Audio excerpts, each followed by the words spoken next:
짧은 시간에 급하게 하다 보니까 좀 완성도가 떨어지는데요. 좀 한량없는 은혜로 봐주시기 바랍니다. 오늘 담임 목사님 안 오셔서 다행이네요. 예, 오늘 보실 곳은요, 이제 디비니티 실험 올더스 게이트 그 이후에 대해서 이제 보게 되겠습니다. 디비니티의 사유가 옥스퍼드에서 시작이 돼서 이제 올더스 게이트의 체험으로 이제 그 구조가 완성이 됐는데, 이제 실제로 그것이 진행되어가는 근원적인 힘으로써 성령님을 이제 이해하는 내용이 이제 오늘의 내용이 되겠습니다. 예, 읽도록 하겠습니다. 웨슬리 신학은 학문에 의존한 신학이 아닌 삶의 자리에서 치열하게 서유하며 경험하고 성경을 통해 검증하며 마련한 것이며, 이것이 디비니티, 즉 하늘 가는 길의 내비게이션이다. 때문에 그의 디비니티를 가능한 근접하게 이해하기 위해서는 신학적 사유뿐만이 아니라 목회적 관점으로 간접적으로나마 그의 삶에 참여해보는 것이 필요하다. 웨슬리의 옥스퍼드에서 시작된 디비니티의 사유는 조지아 선교를 통해서 성숙의 단계를 거쳐 올더스 게이트 체험을 통해 완성된다. 그는 올더스 게이트 체험을 통하여 마침내 칭의와 성화라는 두 축을 거듭남의 사건을 통하여 긴밀하게 연관지어 이해하게 된다. 이로써 회개, 칭의, 거듭남, 성화, 완전이라는 디비니티의 전체 구조가 조직적으로 구성되었다. 웨슬리는 올더스 게이트 체험 이후에 중요한 문제에 다다른다. 디비니티의 전체 구조가 구성되었는데 실제로 이것이 어떻게 실제화되는가에 대한 문제였다. 아직 이 시기에 웨슬리는 디비니티의 실현을 가능하게 하는 근원적인 힘인 성령에 대한 이해가 충분치 못한 상태였다. 그는 디비니티의 실제적 실현 방법에 대한 답을 명확히 알지 못하여서 방황과 절망의 시간을 지낸다. 그런데 이러한 불확실성이 안정되어 가는데, 이는 웨슬리가 성령의 역할에 대한 인식의 폭이 확대되어 가는 것과 밀접한 관련이 있다. 웨슬리가 처음에는 어떻게 우리가 하늘에 이르는가, 그 디비니티의 내용에 관심을 집중했다면 성령의 이해가 깊어지면서 어떻게 실제로 그게 일어나는가, 디비니티의 실천의 문제에 관심이 확대되었다. 특히 올더스 게이트 체험 이후 웨슬리의 성령 이해는 성령의 내적 사역에서 그 내적 사역을 포괄하는 통합 구조로 확대 발전하는 뚜렷한 변화를 가져왔다. 이러한 성령 이해가 성숙되어 가는 과정에는 몇몇 중요한 계기가 있었다. 그 첫 번째 계기로 이제 조나단 에드워즈의 저작물과 이제 성공의 설교집의 재평가가 있었습니다. 올더스 게이트 이후 웨슬리는 성령의 역할에 대해 더 깊고 폭넓게 이해하게 되었는데, 그것에 영향을 준 것은 조나단 에드워즈의 저작물들이 있었고 성공의 설교집에 대한 재평가가 계기가 되기도 하였다. 이 두 가지에 웨슬리가 관심을 기울였던 이유는 올더스 게이트 체험에 대한 해석의 문제 때문이었다. 웨슬리는 조나단 에드워즈의 저작물을 통해 칭의와 거듭남, 성화 완전에 이르는 구원의 전 과정에서 일어나는 종교 체험의 의미에 주목하였고, 이 과정에서 주도적인 역할을 하는 성령에 대한 깊은 성찰의 계기를 맞이했다. 또한 성공의 설교집을 읽으며 칭의의 문제에 대해 어떠한 입장인지를 살펴보았다. 그리고 결론 맺기를, 이신칭의의 진리가 참된 진리가 되려면 그의 합당한 열매, 곧 거룩한 삶으로 입증되어야만 한다고 명백한 어조로 말한다. 만일 믿음이 사랑으로 역사하지 않는다면 그것은 죽은 믿음에 불과할 뿐이다. 즉, 조나단 에드워즈와 성공의 설교집을 통해서 칭의와 성화의 구체적인 내적 관계를 숙고했고, 그 연결고리로 거듭남으로 이해하였다. 네, 넘어가세요. 이때 올더스 게이트 체험에 대해서 웨슬리 스스로는 거듭남으로 이해했으며 성화의 완성이 아닌 성화를 향한 출발점으로 받아들였다. 그런데 모라비안은 이 체험을 칭의의 사건으로 규정지었다. 웨슬리는 모라비안과 칭의와 성화에 대한 좁혀지지 않는 이해로 인해서 모라비안에서 탈퇴에 이르게 된다. 이제 두 번째 계기가 되겠습니다. 페터레인 성령 체험과 브리스톨 옥의 설교. 웨슬리가 칭의와 성화의 내적 관계와 그 관계 형성에서 성령의 주도적인 역할에 대해 폭넓은 이해를 갖게 되었지만, 이를 실제로 확증하고 견고히 하는 데에도 시간과 계기가 필요했다. 그 계기는 1739년에 있었던 페트레인 성령 체험 사건과 브리스톨 옥의 설교 사건이 되었다. 이를 통해 디비니티가 구체적으로 어떻게 실제화될 수 있는지에 대한 이해를 확고히 가다듬는 계기가 되었다. 페트레인 체험 사흘 뒤 1739년 1월 4일에 웨슬리는 이러한 일기를 작성한다. 내 친구들은 나는 1년 전에는 그리스도인이 아니었다라고 주장하기 때문에 나를 미쳤다고 한다. 그렇지만 또다시 나는 지금 그리스도인이 아니다라고 주장하려고 한다. 나는 내가 모든 죄로부터 용서함을 받았다는 확신을 가진 그 은혜의 순간을 충실히 유지하려 했지만 내가 그동안 해온 일이 무엇인지 모르겠다. 그렇지만 지금 내가 예수께서 그리스도이시라는 사실을 확실하게 아는 만큼 내가 그리스도인이 아니라는 사실을 확실히 안다. 그리스도인이라면 사랑과 화평, 희락 등의 성령의 열매들을 소유해야 할 터인데 나는 이 열매들을 갖고 있지 않기 때문이다. 웨슬리는 친의의 확신에 머물지 않고 성화와 완전을 지향하는 삶을 추구했으며 이러한 삶을 이끌고 완성시킬 성령의 역할에 주목했다. 그리스도인이 아니다는 고백에서 추론할 수 있듯이 그는 성령의 주도적인 역할을 인지는 했지만 분명한 확신의 단계는 이르지 못했다. 그러나 이 불충분한 확신은 브리스톨에서 본격적으로 복음을 선포함으로써 점점 개선되고 마침내 디비니티 내용과 그 실천에 대해 확신을 가지게 되었다. 5개 설교가 본격화된 후 성령의 사역에 대한 그의 관심은 성령의 내적 사역들, 곧 친의와 그 확신, 거듭남은 물론이고 그 성화와 완전에 이르는 외적 사역들 전체를 포괄한다. 이 시기에 디비니티의 근원적인 힘으로서 성령의 역할을 더욱 현실적으로 받아들이게 되었다. 다음 3번 동역자들의 도전과 극복입니다. 웨슬리는 그의 디비니티가 확고해짐에 따라서 필연적인 결과를 맞이할 수밖에 없었다. 모라비안과의 결별, 휘필드와 분리, 영국 성공회와의 갈등 등이 그것에 속한다. 1번 모라비안과의 결별입니다. 1739년 10월 어느 날 독일 모라비안 본부로부터 필립 웰터 목사가 파송되어서 웨슬리를 대신해 페터레인 신도회를 지도하게 되었다. 웰터는 모라비안의 사상적 바탕이었던 루터의 정숙주의를 다소 과격하게 이끌어갔는데 칭의의 믿음을 대신할 아무것도 없다는 입장을 견지했다. 오직 예수 그리스도를 믿음으로 의롭다함을 얻기 때문에 다른 어떤 인간적 수단, 심지어 교회가 지켜온 은총의 수단들마저도 의지해서는 안 되고 은총 가운데 믿음을 부어주시는 하나님만을 바라보며 기다려야 한다고 주장했다. 타이어만은 웰터의 정숙주의에서 4가지 특징들을 찾아낸다. 1번, 친의의 믿음을 얻기까지는 아무것도 하지 말아야 된다. 2번, 이 믿음은 주어지는 것이므로 어떤 종류의 선행도 행해서는 안 된다. 3번, 성만찬은 이 믿음을 갖는데 아무 효력이 없다. 4번, 믿음에는 그 정도가 없고 완전한 믿음을 갖거나 아무것도 없거나 둘 중 하나다. 이에 대해 웨슬리는 크게 2가지를 들어 비판했다. 먼저 이러한 주장은 은총의 수단을 무력화할 수 있다고 보았다. 웨슬리는 성찬과 세례, 기도와 말씀, 금식과 성도의 교제와 같은 경건의 일과 선행과 구제를 포함하는 자비의 일 등을 하나님의 은총을 받는 중요한 수단으로 인정했다. 특히 이 같은 수단을 통해 믿음이 생기고 성장한다고 보았다. 둘째로 정숙주의는 율법을 무용하게 만들 가능성이 있었다. 정숙주의가 칭의로 인한 구원의 확신에 함몰되어 거룩한 삶의 가치를 무용하게 만드는 매우 해로운 사상을 내포한다고 보았다. 앞서 보았듯이 웨슬리의 디비니티는 친의나 성화 중 하나만 존재할 수 없다. 결국 웨슬리는 모라비안에서 탈퇴하여 그와 뜻을 같이 하는 회원들과 함께 새로운 신도회, 파운드리 신도회를 조직한다. 2번 휘필드와 분리입니다. 휘필드와 웨슬리는 인간의 전적인 타락과 오직 하나님의 은혜로 그리스도를 믿는 믿음으로 구원을 얻는다는 주장에 있어서 차이가 없다. 그런데 이 둘을 갈라서게 만든 것은 예정론 문제였다. 웨슬리는 브리스톨에서 자기 아들을 아끼지 아니하시고 우리 모든 사람을 위하여 내주신 이가 어찌 그 아들과 함께 모든 것을 우리에게 주시지 아니하겠느냐라는 로마서 본문을 중심으로 값없이 주시는 은혜라는 제목의 설교를 했다. 이 설교에는 예정론을 비판하는 내용이 담겨 있었다.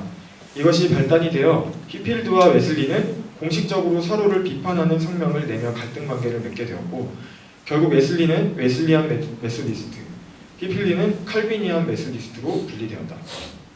웨슬리의 예정론에 대한 비판의 요지는 명확했다. 예정론은 하나님의 의지에 따라 모든 것이 결정되었다는 결정론으로 이끌며 선행과 거룩한 삶을 무가치하게 만드는 율법 폐기주의로 인도하는 것이다. 이러한 가르침은 전도를 무용하게 하며 거룩한 삶에 대한 열망을 근원적으로 파괴시키고 매 순간 구원의 확신을 통해 위로와 기쁨의 삶을 살도록 인도하는 성령의 사역을 근본적으로 부인하게 만들 것이라고 경고한다. 웨슬리의 디비니티의 관점은 모든 인류를 구원하기를 원하신다는 사랑의 하나님에 대한 믿음이 전제되어 있다. 하나님의 무한한 사랑은 값없는 선행적 은총이며 그 은총의 수용은 이미 결정된 것이 아니라 은총을 받아들이는 이의 자발적 결단을 요청한다. 은총 안에 거하게 되면 성령께서 내주하시며 끊임없이 하나님의 자녀로 증거하시기에 확신에 거하며 참다운 행복을 매 순간 느끼게 된다. 이는 예정론자들의 견해처럼 선택된 자들이 저절로 그렇게 성취할 수 있는 것이 아니다. 성화를 완전히 이루는 삶은 성령님의 도우심으로 말미암아 믿음으로 이룰 수 있는 끊임없는 영적 투쟁의 과정이다. 네, 마지막으로 성공회의 비판입니다. 메소디스트 운동이 본격화될 때 성공회가 날카로운 비판을 제기한다. 메소디스트가 열광주의라는 것이었다.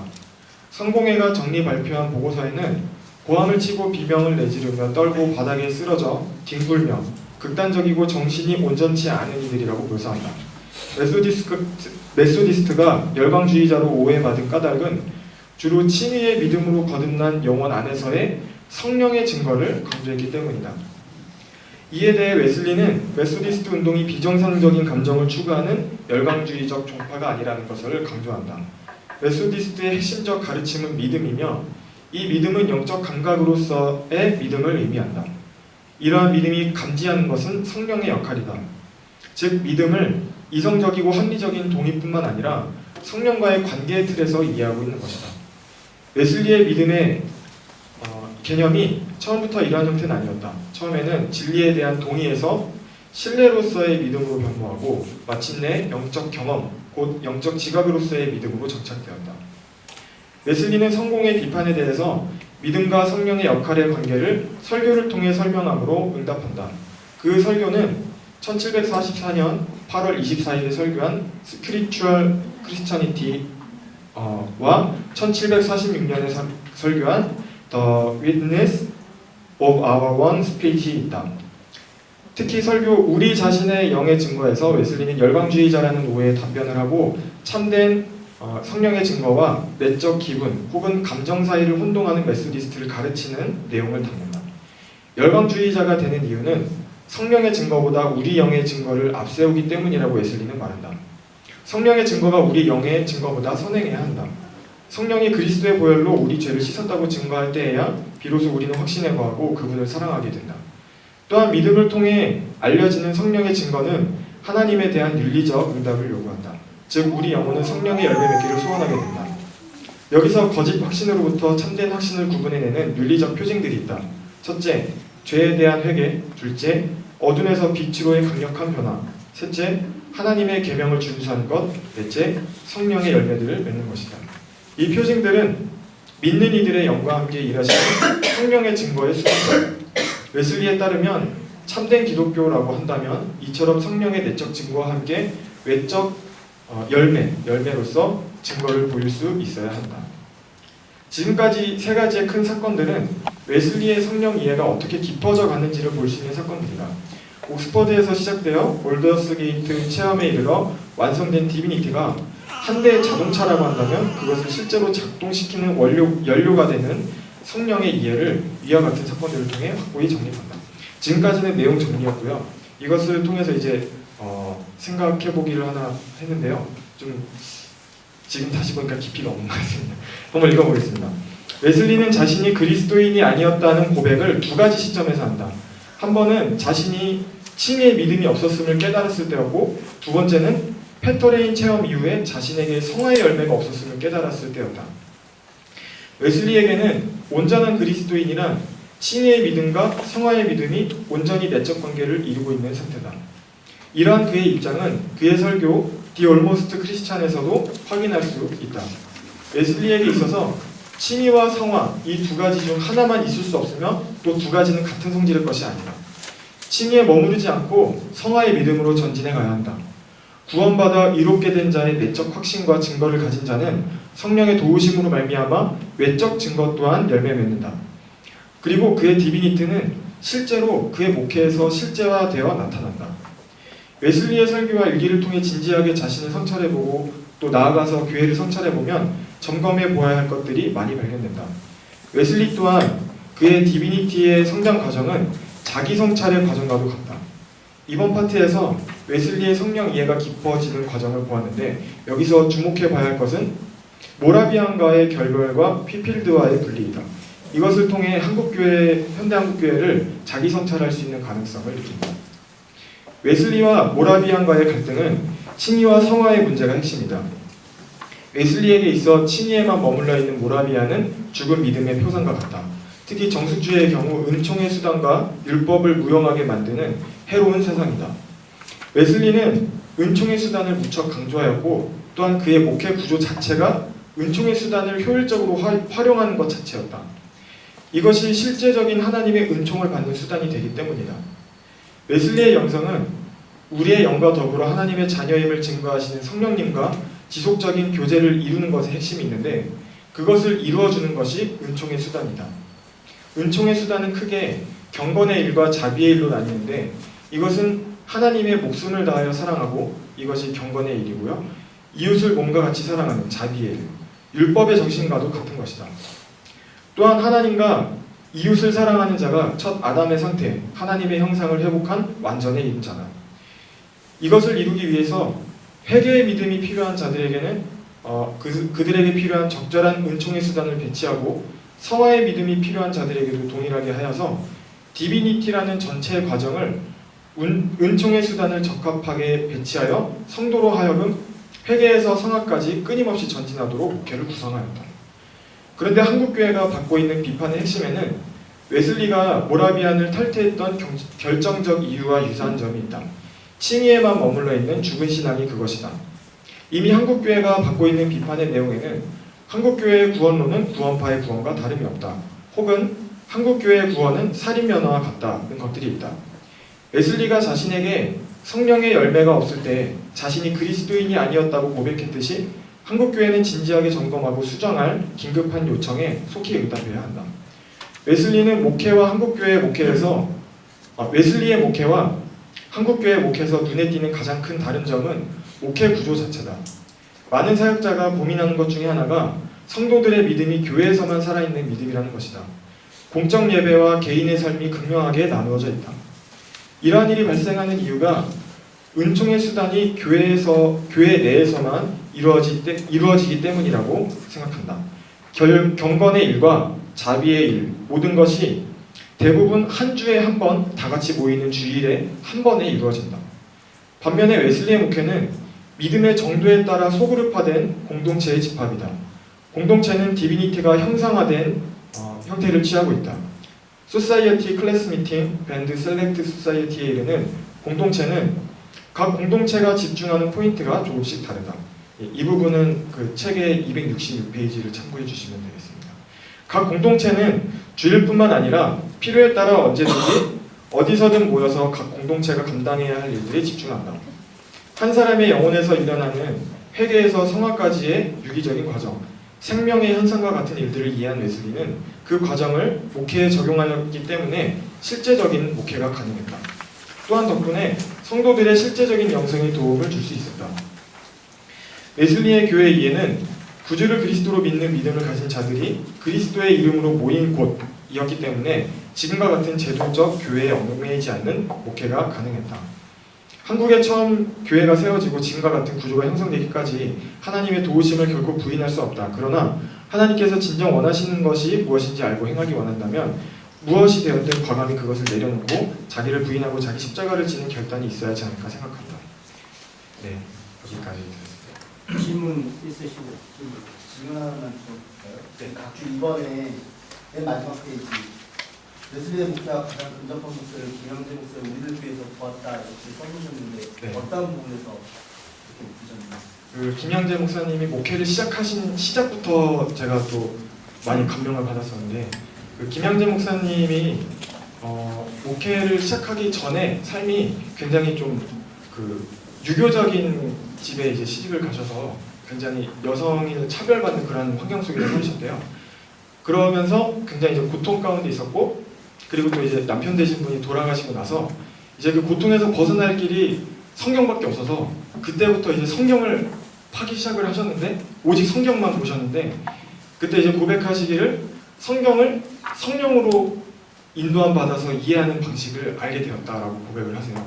그러면서 이제 그 교회가 아니라 그 성경을 이해한 걸 가지고서 공동체를 만들기 시작한 것이 그게 이제 교회가 된 거예요. 그래서 웨슬리의 목회가 오직 성경에서 출발한 것과 같은 출발점이라는 것에서 일단 동일한 것을 봤고요. 그리고 김양재 목사님의 목회 구조가 공동체 목장이라고 하잖아요. 목장 그 시스템이 굉장히 잘 돼 있더라고요. 그 목장에서 일어나는 일들이 그냥 단순히 그냥 성경 말씀만 나누는 것이 아니라 거기서 나의 죄를 정말 가감없이 다 드러내고 제가 정말 제가 직접 가서 봤는데 정말 충격적이게도 뭐 성폭행 당한 거나 뭐 이렇게 남들한테 얘기할 수 없는 그 진짜 치욕스러운 것들을 다 드러내면서 함께 그거를 이제 죄를 해결하기 위해서 노력을 하더라고요. 함께 죄를 감당하고 제가 웨슬리의 목회의 가장 중요한 거는 저는 성경이라고 생각했고 그 성경에서 이루어지는 구원의 길을 가장 적합하게 하는 것이 웨슬리적인 목회다라고 생각했었는데 김양재 목사님의 목회의 경우 죄를 직시하고 그거를 해결하기 때문에 구원의 현관이라는 그 부분이 굉장히 해결이 잘 되는 것 같이 보였어요. 그래서 제가 여쭤보는 이유는 말씀을 읽었을 때 첫 번째 이제 칭의에 대한 이야기를 하셨고 그다음에 성화의 열매에 대한 이야기를 하셨잖아요. 네. 웨슬리가 성화의 열매가 맺혀지지 않았기 때문에 나는 그리스도인이 아니다 라고 고백했다는 내용을 싣고 있는데 이제 그것이 사실 처음 궁금했던 거는 웨슬리가 어떠한 과정을 거쳤길래 자신의 삶 가운데서 성화의 열매가 맺혔다고 인정하게 되었을까? 설교를 통해서 그렇게 했다라고 보기에는 좀 어려울 것 같고 어떤 행동이 있었을까가 좀 궁금하고 소그룹을 통하여서 그런 일들이 일어날 수 있도록 그 과정을 따라가고 있다면 소그룹이 단순히 죄를 나누는 공간이 아니었고 성화의 열매가 맺힐 수 있는 수단으로 사용되었을 터인데 과연 지금 예로 드셨던 우리들 교회에서 이야기하는 죄의 고백이 웨슬리가 말하는 소그룹의 과정과 같다고 볼 수 있는가?